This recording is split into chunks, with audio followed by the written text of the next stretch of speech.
Selamat siang pemirsa BMI Taiwan. Berjumpa lagi dengan saya Fadilah dalam acara seputar berita edisi Selasa, tanggal 12 Januari tahun 2021 untuk mengabarkan informasi berita yang teraktual dan terpercaya, yang kami rangkum dalam seputar berita siang ini. Kementerian Ketenagakerjaan, Kemenaker, menerbitkan penempatan negara tujuan tertentu bagi pekerja migran Indonesia, PMI, pada masa adaptasi kebiasaan baru melalui Kepdirjen nomor 3/100 PK, pukul 2/2 2021 yang telah menetapkan hanya 17 negara tujuan untuk penempatan PMI beserta sektor dan skema penempatannya. Tak hanya itu, Kemenaker juga menerbitkan Surat Edaran Menteri Ketenagakerjaan nomor M1 PK, pukul 2/3 2021 tentang proses penempatan pekerja migran Indonesia ke Jepang dan Taiwan tertanggal tanggal 7 Januari tahun 2021.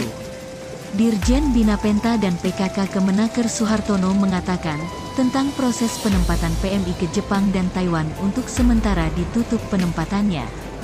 Sebab, pemerintah Jepang dan otoritas Taiwan menutup penempatan PMI yang akan ditempatkan kedua negara tersebut. Hal ini dilakukan untuk memastikan adanya pelindungan dan jaminan kesehatan bagi para PMI yang bekerja di negara-negara penempatan. Untuk perusahaan yang akan melakukan penempatan PMI UKPS juga harus mendapatkan izin dari kementerian yang menyelenggarakan urusan bidang ketenagakerjaan, kata Suhartono melalui keterangan tertulis, Minggu, tanggal 10 Januari tahun 2021. Namun, bagi calon pekerja migran Indonesia yang telah terdaftar dalam Sisko BP2MI dapat tetap diproses penempatannya terbatas sampai dengan pekerja migran Indonesia tersebut mendapatkan EKTKLM. Berikut daftar negara-negara tujuan penempatan beserta sektor dan skema penempatannya. 1. Hungaria dengan sektor pekerjaan industri permesinan atau mesin pendingin pada pemberi kerja berbadan hukum. Adapun skema penempatan oleh perusahaan penempatan PMI, P2P, dan PMI perseorangan. 2. Hong Kong dengan sektor PMI yang bekerja pada pemberi kerja perseorangan. Adapun skema penempatan oleh perusahaan penempatan PMI, P2P. 3. Irak dengan semua sektor pada pemberi kerja berbadan hukum, kecuali sektor rumah tangga. Sementara skema penempatan oleh perusahaan penempatan PMI, P2P, dan PMI perseorangan. 4. Kerajaan Arab Saudi dengan semua sektor pada pemberi kerja berbadan hukum. Sementara skema penempatan oleh Badan Pelindungan PMI, G2G dan G2P, penempatan oleh perusahaan penempatan PMI, P2P, dan PMI perseorangan. 5. Korea Selatan dengan semua sektor pada pemberi kerja berbadan hukum.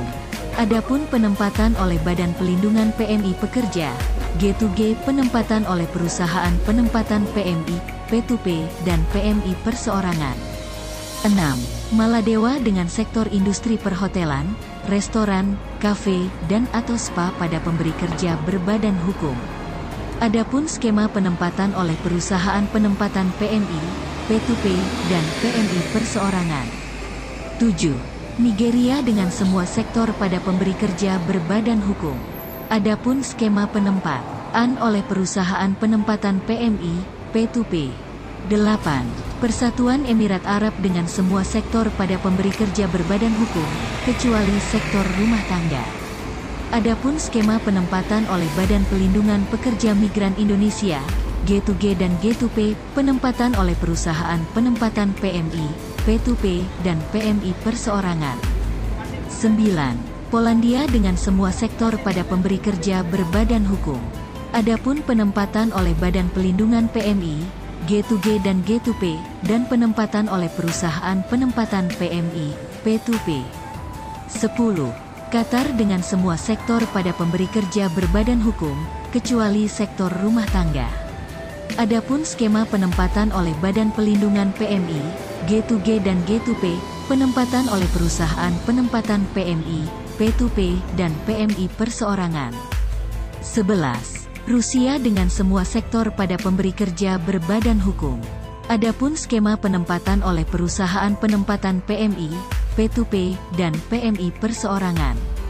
Demikian informasi pada hari ini BMI Taiwan, saya Fadilah melaporkan.